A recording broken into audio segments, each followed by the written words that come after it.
Hello, everyone. I want to thank you for attending our financial planning course today, sponsored by FEIAA in conjunction with Livingston Financial Group. My name is Maya Barney with FEIAA, and I am going to turn everything over now to Michael Livingston with Livingston Financial. And then also at the end of the course, I will be emailing you the participant handout. So if you have any questions, feel free to reach out to myself or Michael. Thank you. Thank you, Maya. I appreciate it. It's good to be with you all again, and glad you're able to be on with us today here on our webinar. Thank you again, Maya, for inviting us to be a part of this. We've been excited about doing this with you all over the last couple months. We've been doing these, and so excited to keep going. Today, as we go through this, we'll start by saying I know everybody's muted, but if you have any questions, please feel free to go to the chat. You can type in the chat there and just type in a question. In fact, I like questions as we go along. It just helps me feel more comfortable and also makes me realize that you're listening. So definitely like that. So please ask your questions as you go along. Again, my name is Michael Livingston. I'm with Livingston Financial Group. We are a financial planning firm that specializes in working with federal employees. So we're glad to be here again. Hopefully most of you have already met me or been online here with us with the other classes. So today, as we go through this, again, like I said, I want to be able to answer questions for you. Do what we can to help you. I will say, as we go through this one today, this class today is not so much geared towards federal benefits. It's more just good financial planning basics, as it says. What I'll try to do as we go through today, I'll try to tie in places where it ties with your federal benefits as much as possible. So a lot of stuff you're going to hear and see in this presentation is going to be a little bit more generic, very high level. As I say many times, it's something that's very difficult for us to try to do very specific things with you as we go through these webinars, but we always make ourselves available. You see on the slide has my phone number, my email that you can send to. Be more than happy to help you. I will say for all of you on this webinar, if you'd like, we offer you a free benefit analysis where we calculate your pension, survivor benefits, FEGLI costs, your health benefit costs, TSP withdrawals, and look at the picture of not only when you're eligible to retire, but when you're also able to retire. If you'd like to take advantage of that, you can either email me or call me. We could definitely do it that way, but you can also go to our website, as you see listed there, livingstonfinancialgroup.com. If you go to the website, there's a big button right in the lower third of the page that says submit profile here. If you click that, it'll bring up an electronic form that you can fill out securely. It comes directly to me and my business partner, or you can also download from there a form that if you want to fill out the mail in or fax in, you can do that. It takes about 20-25 minutes to do and complete. And once you have that in, then we can contact you and say, hey, let's do an analysis for you. Be more than happy to help you. So if you have more questions about that, please feel free to ask, or you can, like I said, reach out to me by email or phone. Be more than happy to help you on that. So let's get started here today on the financial planning basics, going through this. And so we'll go through here. The things we're going to cover today, we're going to kind of go through all of these areas. Some of those just a good high level, quick touch, but we're definitely going to try to cover all of them. Number one, setting goals. We're going to talk about budgeting. We're going to talk about an emergency fund, insurance, using credit, investing, tax planning, saving for college, retirement planning, and an estate plan, looking at all that. So first thing we talk about is setting those goals. And that could be anything from, just saving in general for you, for retirement, for college, your leisure activities, whatever you want to do. It's always good to have goals. One of the hardest things to do is try to reach a goal when you haven't actually set that goal in place. What did one person say one time? If you don't set a target, you'll never hit it. So it's very hard to get there. So you always have to do that. So we always encourage people to do that. Now, how you do that?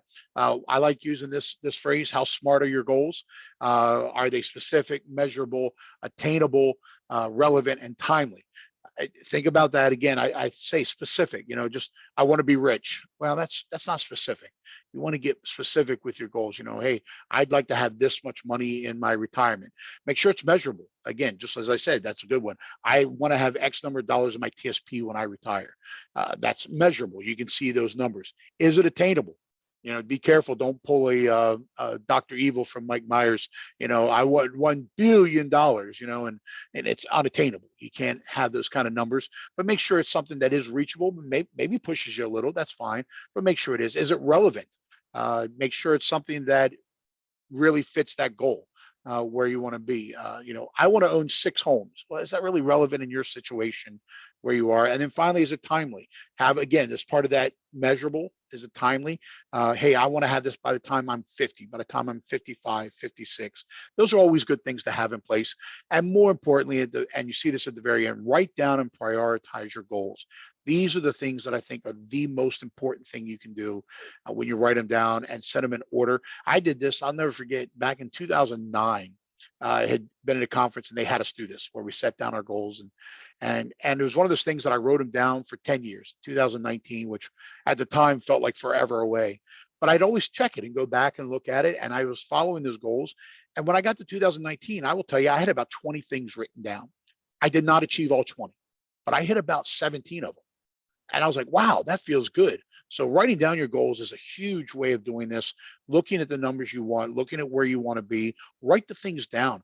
Also, that makes it easier for you to share with either your spouse, with your family. Hey, these are things we're working towards, guys.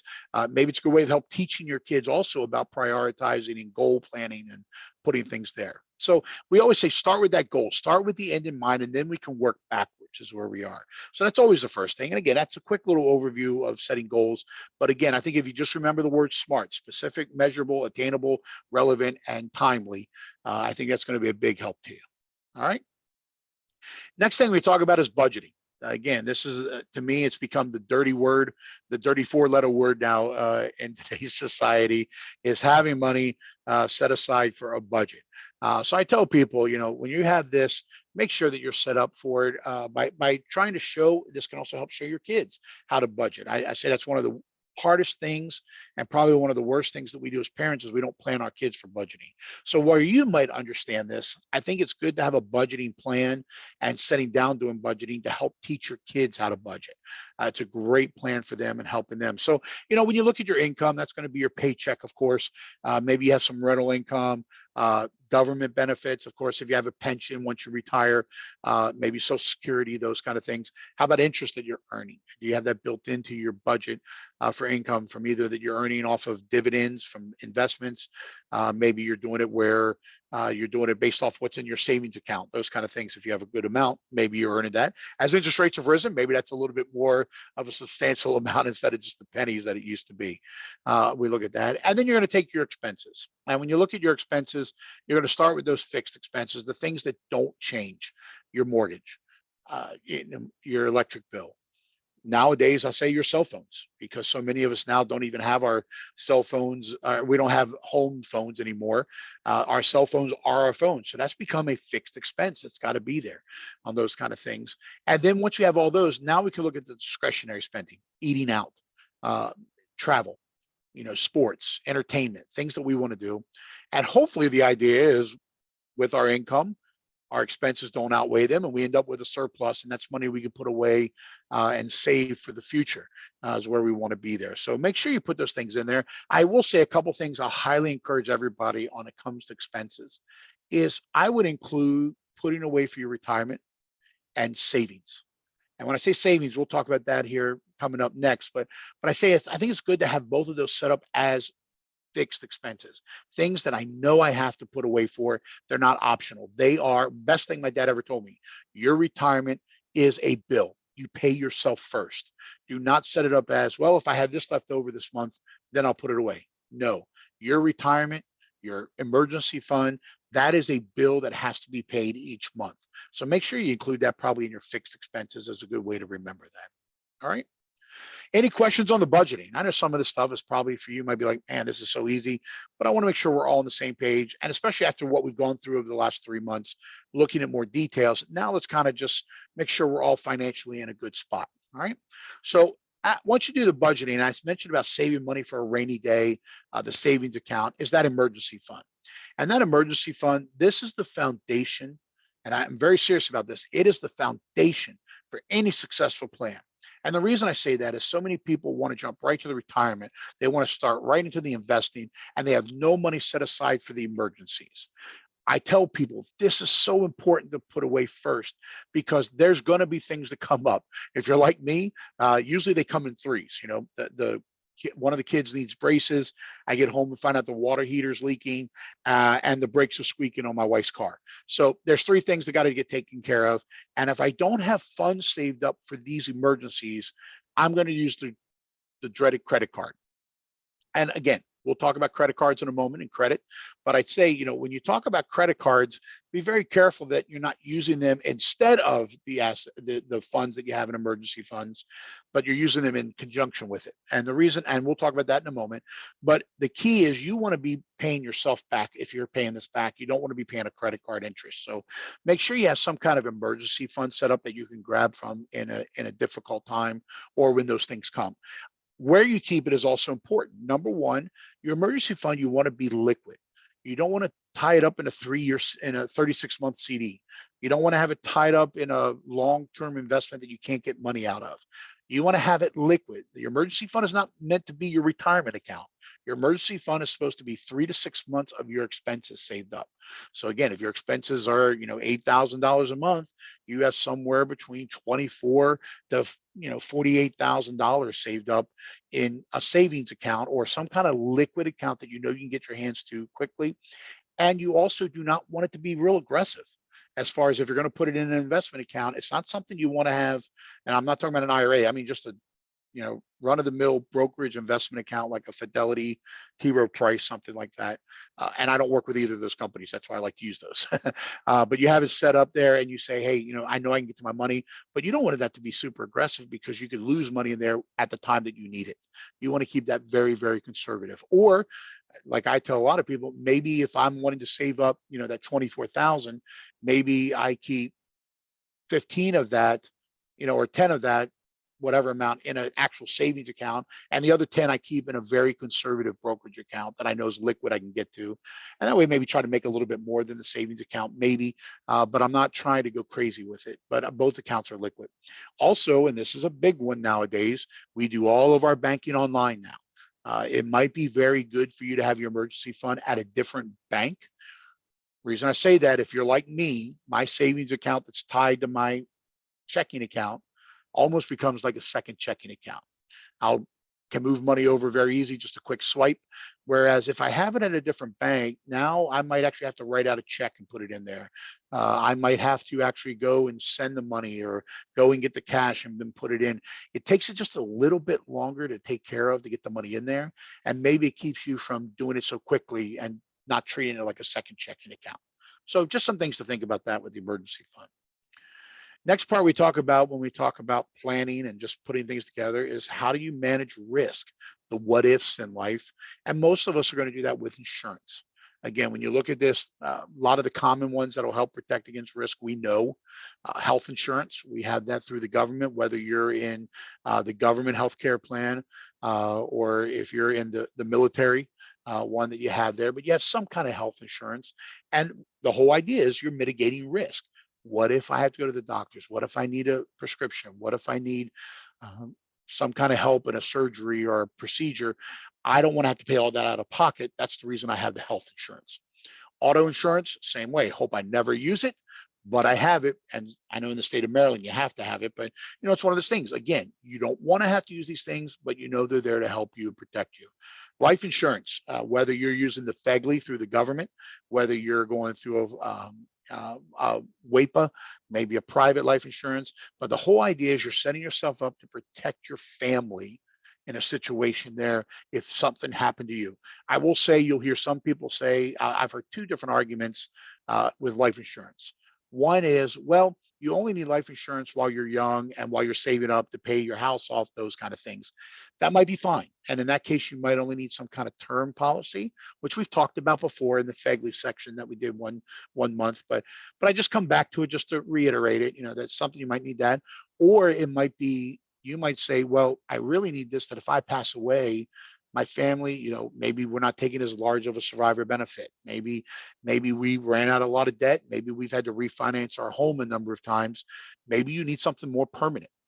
The other one I hear, and this is a popular one, is if somebody's young, just starting out, or maybe they're not even working yet, and they just started with the federal government, but they don't have a family yet, they don't have kids, and somebody says, well, you don't have anybody to protect right now, you don't need the life insurance. You don't have to sign up for it. Well, okay, if you're going to be able to get into the government plan where you can just sign up, you don't have to do anything, fine. I always tell people be careful of that though, because if you're going for private life insurance or you're not in a place where you can sign up for free with the FEGLI, you might have to go through a physical. You might have to go through blood work. But what happens if right now you're fine, but later you have some health issues and then you get married and now you can't get life insurance? So be very careful on that. For life insurance planning, highly encourage you sit down and talk to somebody, look at your needs and also your desires for the future, what you wanted to see happen. Property insurance, again, one of those that we all know there, homeowners insurance, rental insurance, whatever we have there.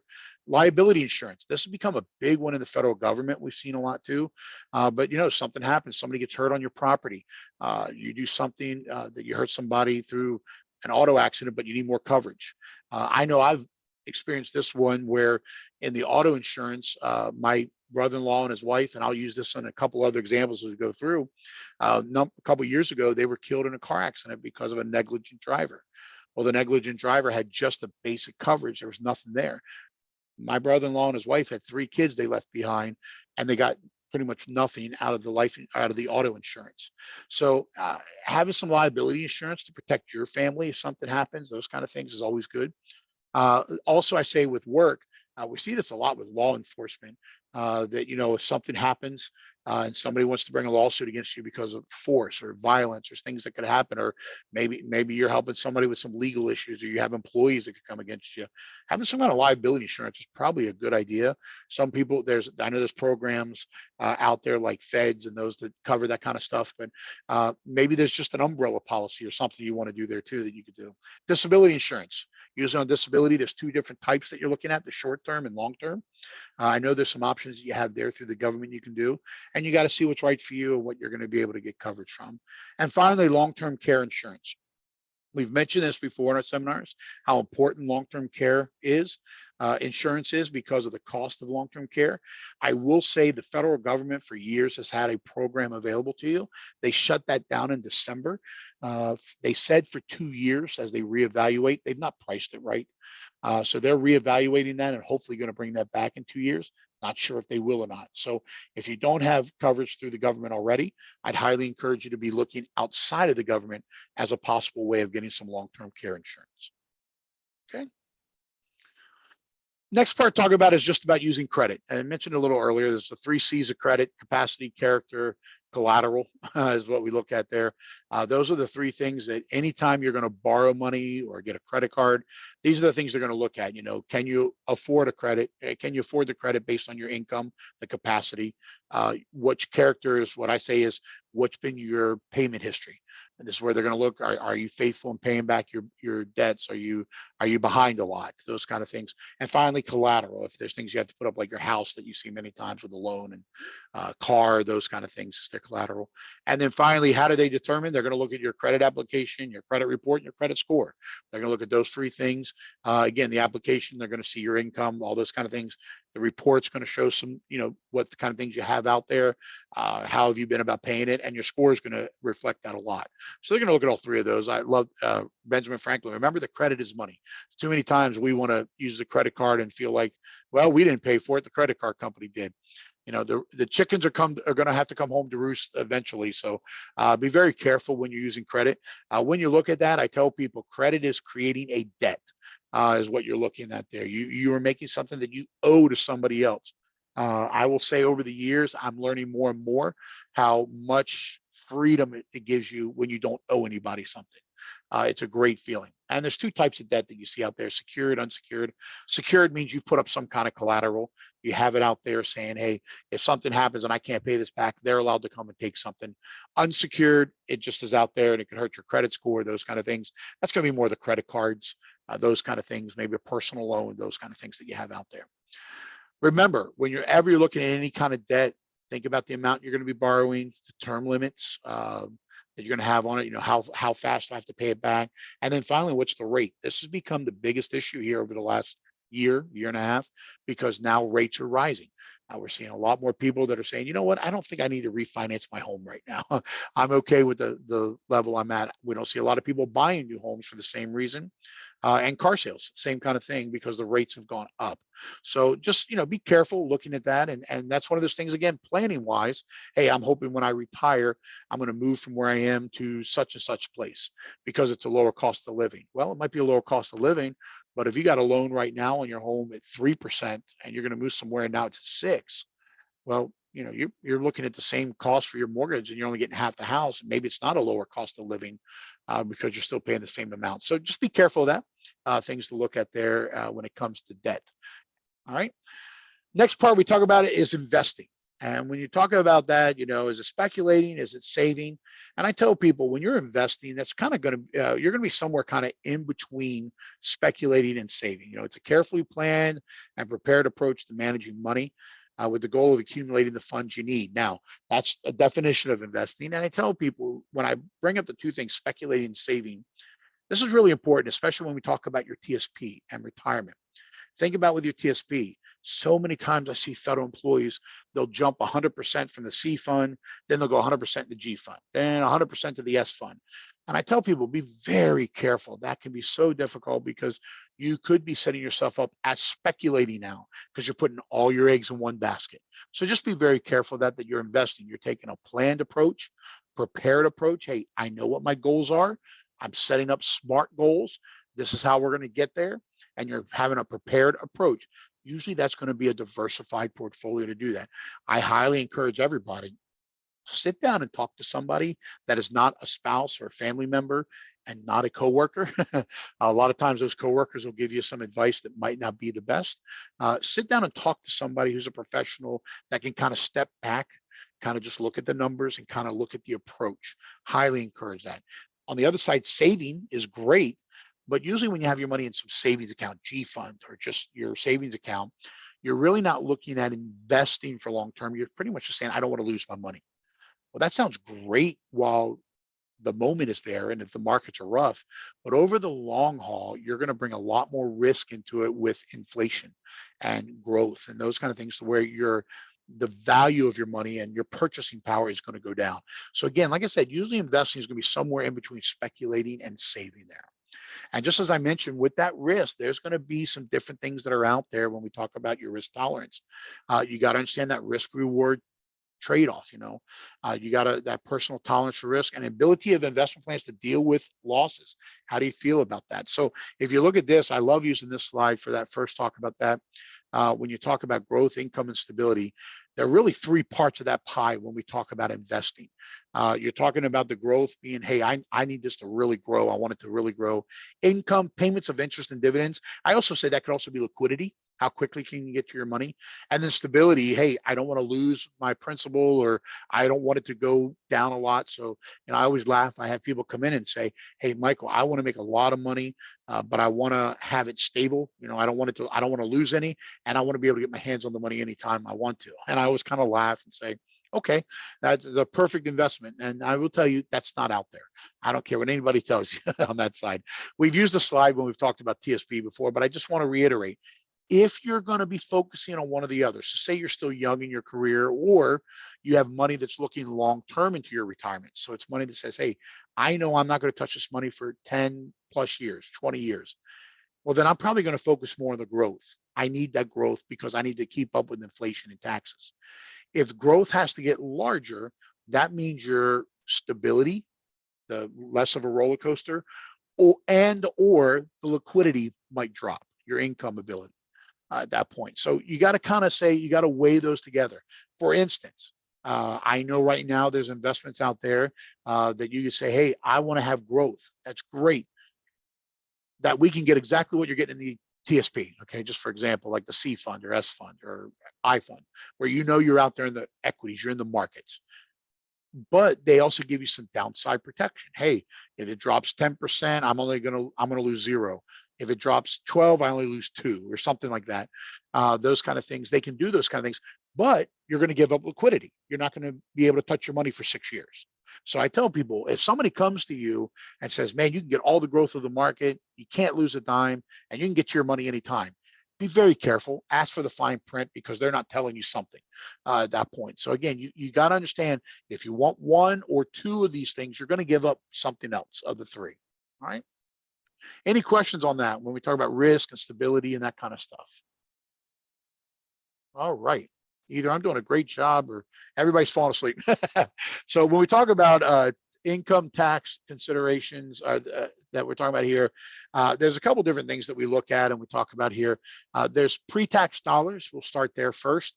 So again, if you're going to take money out of your paycheck before they calculate your dollars, again, the idea is you're going to have lower cost out of pocket for taxes currently. I always tell people that could be your health savings account. Could be some transportation costs possibly. It's going to be your TSP, your 401ks, and usually your traditional ones is where it's going to be. And then you have the tax deferred growth where it's going to grow at that point. No taxes are due until the end. So you think about it. If I'm getting the pre-tax dollars, if I'm putting that in before I get taxed, now the tax deferred is going to grow. And now I'm going to be in a place where I'm going to pay the taxes at the end as ordinary income. We talked about that during TSP. Certain cases, you could have tax-free. I use the example of the Roth TSP, Roth IRAs. Understand though, with Roth TSPs, Roth IRAs, any money you put into those is actually after-tax dollars. So it's not pre-tax, it's going to be after-tax. You have to count it as income now. So again, if you're going to do the Roth, you say, hey, I'm going to pay taxes now. If I'm going to do the traditional, I'm going to pay the taxes in the future. All right. Another example that you could get with tax deferred could be a 529 savings, and we'll talk about that again in a moment. But the key is you're getting that tax deferred growth. And on some of those, there are going to be situations where you could have early withdrawal penalties. Maybe you take it out for a different reason. That can happen. I do want to stop here and just talk about two things that are changing or have changed now with your TSP. Number one, and this is a big one that's going to start next year. They've come up with the Secure Act 2.0. If you've seen that it was out there, came out right at the end of last year, early this year, in your thrift savings plan. And you can go to tsp.gov and read up on this. If you are earning more than $145,000 a year, again, that's you're earning $145,000 or more in a year, starting next year, any catch-up contributions that you do. So this is the amount you can put in the year you turn age 50 or beyond.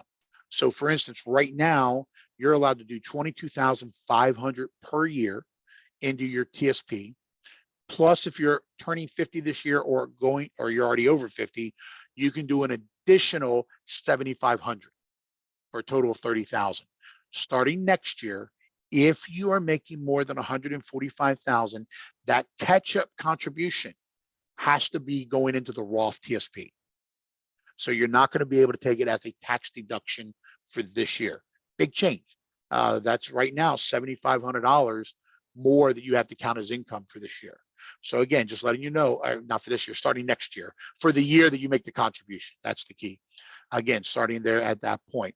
The other thing that's happened is if you are special provisions, so I say law enforcement, air traffic, firefighter, those kind of things, there's been a rule that says if you work to age 50 and have at least 20 years of service and you retire, you can access your TSP early without having to take the early withdrawal penalty of 10%. However, if you retired at 48 with 25 years of service, which you were eligible to do, you were not able to touch your TSP until 59 and a half. So to let you know that has changed now to where if you're 25 years of service at any age, you now have access to your TSP without an early withdrawal penalty. A reminder on that, that is your TSP. If you take that TSP and roll it to an IRA outside of the federal government, that IRA now falls into the 59 and a half category that you cannot touch it before age 59 and a half. You can only access money from your TSP if you're fully retired in your special provisions and you retired with 25 years in any age or age 50 with 20 years. Okay, a couple little changes that have happened out there that can happen. All right. Any questions on that? You want to ask? All right. Well, we'll keep moving then. So when we look at this, I clicked something wrong. There we go. So talking about tax deferral and seeing things grow and wanting to see them do better and grow where they are. Tax deferral is a huge help to you, whether that's the traditional IRA, Roth IRA, 529 plan, those kind of things. And they just use an example here showing that if you took $10,000, invested it year one, you got 6% growth rate, and you were taxed at 24%. Now, what they're assuming here is you're going to pay 24% at the beginning, or you would pay 24% at the end. So your tax rate stays the same. If that's the case, the tax deferral, as you can see, grows a lot larger, even after taxes. After you pay the taxes, you still have the 43,651 in 30 years, where the ones that got taxed early on and you paid the taxes up front only grew to 38,104. So that tax deferral is a huge help to you. So we highly encourage you to look at that and take advantage of it with your TSP. I'm hoping most of you are, but if you're not, just another example of why it's good to use that and make it part of your things, part of your investment plan. Saving for college. If any of you have started saving or have saved and you have younger children or thinking about it, or maybe you want to do it for grandkids, this is something you can do for your grandchildren also, is the 529 plans is the big one. There's two different types of 529 plans. There's the college savings plan and there's the prepaid tuition plans. So start with the college savings plan. That one again is an individual account that you set up that either you own, maybe a spouse owns, those kind of things. And they usually have set portfolios, almost like your L funds in the TSP, where they have them set up that you could choose either based on, I want to either be aggressive, moderate, conservative, or you do it like the target dates. Hey, I want this available in 2030, 2040, those kind of things. And usually you base it on when they're going to be going to college, is your thoughts. You are investing, so returns are not guaranteed. And here's the key though, those funds can be used towards any accredited college, graduate program, certified apprenticeship, student loan repayments, and a K through 12 tuition. So nice thing about those is, again, they can be used on a lot of areas. The other thing I like about the college savings plans is that, say I set it up for Johnny and I do it when he's 3 years old. And at 18, he tells me, Dad, I got a good job at Taco Bell. I don't need any further education than my high school diploma. And he might be right. I'm not demeaning anybody that's never gone on beyond that. But I don't have to give him that money at 18. If you set up what they call an UGMA or an UTMA account, the Uniform Transfer to a Minor Act, or Uniform Gift to a Minor, UGMAs, if you set those up, they actually go to them at age 18 or 21, depending on which one you set up. And those kids take the money, it's theirs. And to be honest, there's a lot of kids out there that at 18 probably are not the best at managing money or even know what they want to do. With a college savings plan through a 529, you stay the owner, or whoever's the owner. That person who's the beneficiary does not take that money over. So if at 18 they say, hey, I got a good job, I don't need any further education, fine, you just hold on to the account. And maybe 3 or 4 years they go, you know what, maybe I found a job, but I need to do an apprenticeship program. Maybe I need at least a 2-year degree now. And they change their mind. Now you have the money available to help them. So always understand that you can always do that. The other thing is you can move it to somebody else, all the way to a first cousin, which means if they never use it and you want to help, Sally, your other child, and give her money, you can change it to Sally. If you want to name yourself as beneficiaries, you can have a lot of flexibility with these. I'll talk about what happens if you give it to them anyway, but understand, for college planning or for further education planning, you have a lot of flexibility. The prepaid tuition plans, this is one where you're going to pay today's tuition rates with the idea of you're going to be able to then get whatever the tuition rates are in the future. So that return is guaranteed as far as what you're going to have based on that. Now, you can only do it based on your state's plan that you're living in. So if I'm in Maryland, I can't choose to do the Alaska plan, which is actually a very popular one through John Hancock because of creditor protection on that. So, but just saying I can't, I'd have to do a prepaid through Maryland.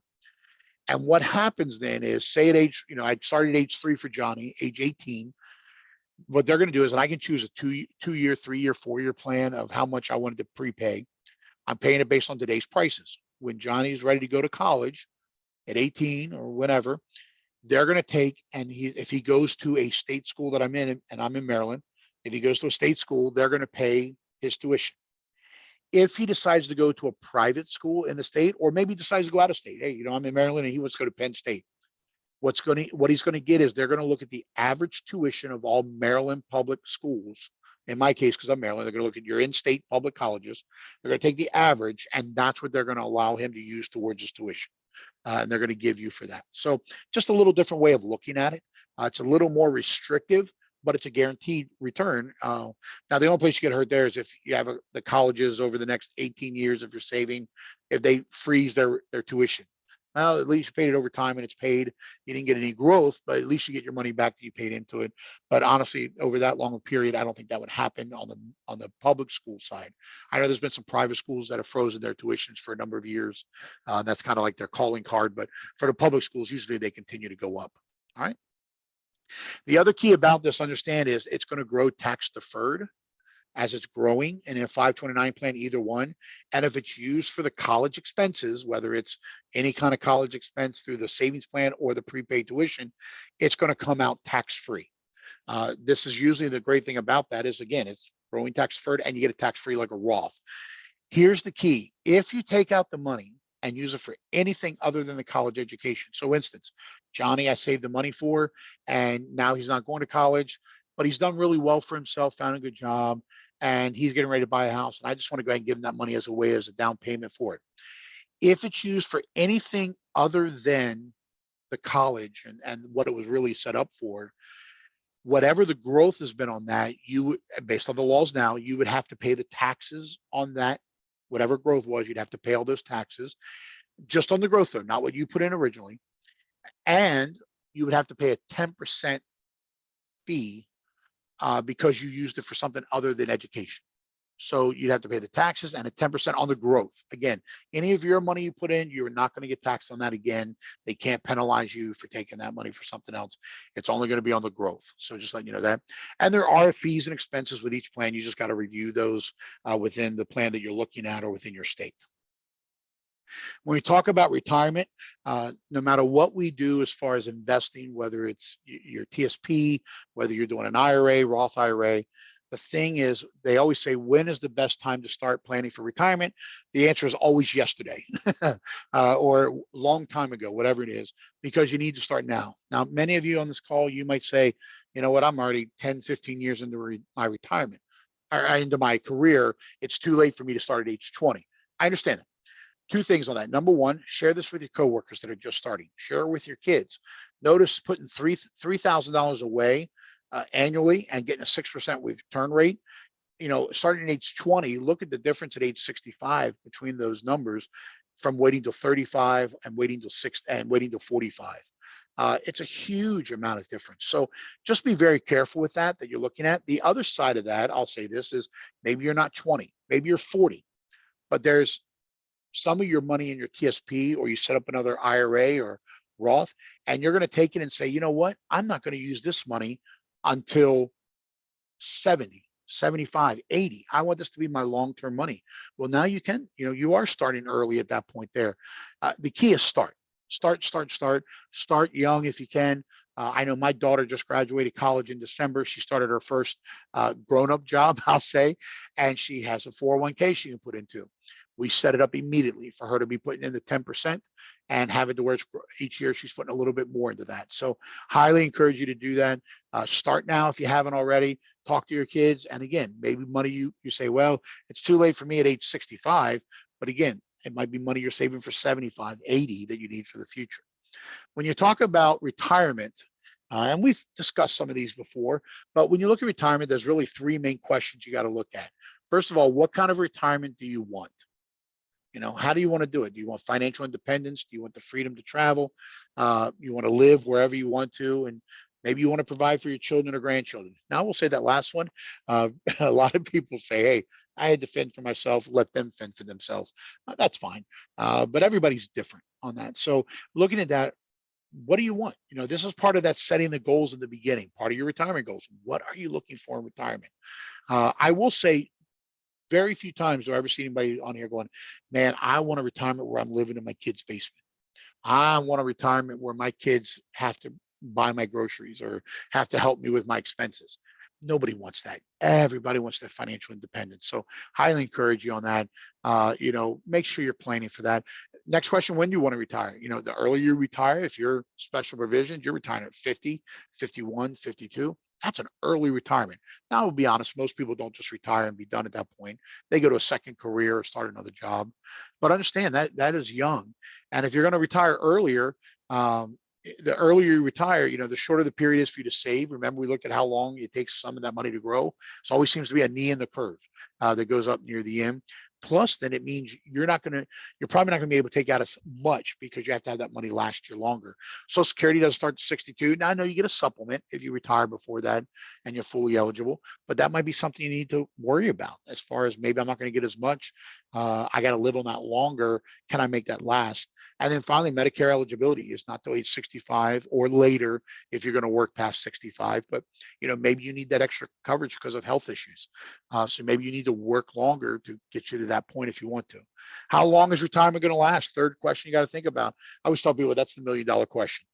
Crystal ball is broken, but if you say the average life expectancy is likely to continue to grow, and right now the average life expectancy is around 84, 85, I think for women, 83 for men. If you're retiring at 60, just 60. Now I'm not talking about 50, just 60. You're looking at least a 25 years of retirement. That might be as long as you actually worked in the federal government. So you got to plan for the long term of retirement, and that's how you set things up. So when we talk about taking advantage of those savings things, that tax deferral we talked about can help. Take full advantage of it says 401ks, but take advantage of the TSP. Take advantage of the other retirement plans that you might have available to you, like the Roth TSP, if that's what you want to use. Take advantage of different things that you can use during that time to help plan towards retirement. Anything that could be out there saving up. I know CSRS has some things if there are any CSRS people still out there. I will say, by the way, little rabbit hole I'm going down here. I was at a facility a couple months ago out in Kansas City doing a seminar like this for an agency, and they had 4 CSRS employees there. That was the most I've seen in any one facility that are still working. So on that, contribute to a traditional IRA or Roth IRA if you qualify, if you're able to do that on top of your TSP. That might be something you want to do. And just remember that early withdrawal penalty could hit you if you take money out of an IRA, Roth IRA before 59 and a half, or if you move your money from the TSP, that could hit you. All right. So just some things to think about there with the savings. Let's get into the last section here I want to talk about, which is estate planning. I'll say right up front, I am not a lawyer. I don't even play one on TV. I did stay at a Holiday Inn last night, but now I'll give you all the jokes there. But there's really 4 areas I just want to hit real quick: intestacy, wills, trust, and planning for incapacity. I sound like I know what I'm talking about. Again, we work with a lot of attorneys, been doing this for many, many years. So we kind of know how some of this stuff works. So when we talk about intestacy first, that's really what happens if you have nothing laid out of how you want things to go. How does your state pass on your estate? So the state that you're living in, how does it pass on your estate that you have? Which people say, well, I don't have an estate. Well, you could be your TSP if you don't have beneficiaries listed. Could be your home. So everybody has some kind of an estate, usually of some kind. They're going to vary from state to state. If you're going to move, say you're moving from, Maryland to Florida, you better check and know what those are. Make sure that you're not getting caught in something that's changed between the states. Usually, those states are going to divide the money between a spouse and any surviving children that you have there. The key here, though, and this is the best thing I love, your actual wishes are irrelevant. So if you want something else or you need to change something, understand it is irrelevant what you want and your wishes if you have nothing in place, and it has to go to intestacy laws. Okay, so as you can see, there could be many problems there. What happens if you're divorced, remarried, and you have your own children plus you have your new spouse's children? How does that happen? Again, state by state, it's going to be different, but these are things that you got to do. So what we tell people is you need to do some planning so you don't have to worry about this. So the first thing is the wills. That is the cornerstone of your estate plan. How do you want your property to be distributed? And how do you want, if you have any minors, how do you want them to be cared for? Executors and guardians, that kind of thing. Again, it's the cornerstone. If you have nothing else, you at least have to have this, is what I say. It can help reduce taxes if you're in a place where you have a lot of assets that can be passing on. A lot of people ask us about estate taxes, again, estate taxes. I say very honestly, you have to have more than like $17 million of assets before that becomes an issue. So I wouldn't worry about that as much for most of us. If it is, you need to talk to us immediately. And no, you need to make sure you're doing some planning if that does affect, if you think that could affect you. The other thing is you want to make sure it's written, signed by you, and witnessed. So that's key. A lot of states also say you need to file it with the courts. Again, I think it's a good idea to do that because then you know you have an official copy there that if somebody wants to say, oh, no, no, no, that's not what they really wanted, there's something in the courts that can show it at that point. The other key about wills I want to point out, if you have a will, and I'm going to use an example here, say you divorced and you remarried, and your will you have set up that you want everything going to your new spouse. So let's say it's my new spouse. I was married before to Laura. I've divorced. Now I'm married to Michelle. So I'm married to Michelle now. And in my will, I say I want everything going to Michelle. If on my TSP, on my FEGLI, on any IRAs, any 401ks, any other life insurance I might have out there, if I name my first wife, Laura, as beneficiary and I pass away, if she's listed as beneficiary, that will supersede the will. So be very careful on that, that even though my will says the money's supposed to go to Michelle, if I have Laura listed as the beneficiary on my TSP, Laura is getting my TSP money. If I have Laura listed as beneficiary on my group life insurance through the government, Laura is getting the money, not Michelle. So again, if you, especially in those situations, and that's a popular one, if you're in a situation that money's supposed to go to, somebody new, or you've changed who you want the money going to, then make sure you've changed it on your beneficiary forms for those accounts and not just in your will. All right. The other thing we talk about is planning for incapacity. Again, the place where I tell people, the wills are great for when you pass away, but what about if something happens to you while you're still living? So in this case, that can strike anytime. You don't have to be 30 years old. I mean, you don't have to be 70, 80. You could be 30 in a car accident, a stroke, or something like that. If you don't make a plan, then the courts have to appoint a guardian for you. Maybe they have to set up, who's going to be the one to run your finances. The biggest one, though, and this is the one I point out to everybody, lack of planning puts an increased burden on not on your guardian, but your family. I use the example, you're incapacitated and you have an IRA and you have nothing in place that happens if something happened to you and you're still alive. And you have money in your TSP and your spouse calls and says, hey, we need to get some money to help cover the health expenses. If you don't have anything in plan, then they have to go and get guardianship. They have to apply for a power of attorney, and they have to go through the court system before they can ever talk to TSP about your account. It takes time. And the burden when you're in a position where you're not able to be there and your family is already distraught, don't do that to your family. And so make sure you have that there. The other reason why you want to put in writing, whoever's appointed as your guardian might not make the decisions that you want. I use this a lot with healthcare directives of saying, hey, if I'm on a machine to keep me alive, after 30 days, I want you to pull the plug. Well, if you don't have anybody named as guardian, you don't have that in writing, somebody gets named guardian, they're like, it's 15 days, we're pulling the plug. It doesn't matter what you want, they're going to do it. So again, be very careful of that. I always tell people, usually it's the power of attorney, financial power of attorney, health-wise, or healthcare directives. All those are there. Most of the time nowadays, if you get a good quality estate attorney, they're going to probably do all three for you: a will, power of attorney, and the healthcare directive as one package. It's good to get it all done at one time. Just get it done, get it set up. You can always go back and amend it later. If you're going to move states, make sure you get those updated when you get to the new state. But get those done. I just highly encourage that to people. Don't wait. The other one is I hear from people like, well, I'm 35. I don't need that right now. I'll get that later in life. It's so important. I mentioned about my brother-in-law and his wife passing away. They had 3 small children, 6, 4, and 1. And they passed away. Thankfully, they had a will. And the will laid out who was supposed to be the guardians and who was supposed to be the executor and who was supposed to take care of the finances.